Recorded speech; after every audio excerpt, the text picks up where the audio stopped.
Бүгүн өзгөчө кырдаалдар министрлигине кезектеги атайы техникалар жана республикалык бюджеттин эсебинен 35 миллион сомго акыркы үлгүдөгү куткаруу шаймандары тапшырылды. Мындан ондогон жылдар мурун өзүм да өзгөчө кырдаалдар министрлигинде иштедим эле. Мен министрликтин ошол кездеги ал акыбалын жакындан билген көргөн адам катары айтсам, анда бүгүнкүдөй күчтүү заманбап техникалардын бири дагы жок болчу. Президентибиз Садыр Кожоев жана министрлер кабинети өлкө коопсуздугун камсыздоо максатында куралдуу күч түзүмдөрүнө улай куткаруучуларды да тиешелүү техникалар менен камсыздап жатат. Анткени коопсуздук маселеси комплекстүү камсыздоону талап кылат. Табигый жана техногендик кырсыктардын алдын алууда, кесепеттерин жоюуда, куткаруучуларда жетиштүү күч каражаттардын болуусун таамай түшүнүп, МЧСтин потенциалын биринчилерден болуп 100% жаңылоону колго алганбыз.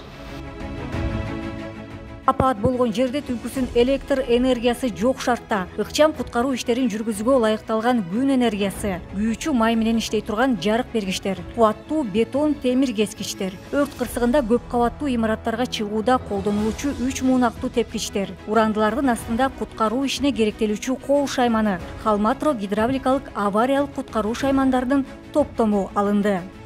Өлкөнүн казынасынан бөлүнгөн 35 миллион сомго мындан сырткары ири кырсыктын очогунда күнү түнү талаа шартында куткаруучулардын жашоосу үчүн үйлөнмө чатырлар алынып, алар керебеттер, ашкана буюмдары, көчмө жуунуучу жайлар, столдор, жылыткычтар менен жабдылган. Компьютердик техникалар, видеокамералар, спутниктик байланыш каражаттары, дрондор жана тоо куткаруучулар үчүн атайы шаймандар менен да толукталды.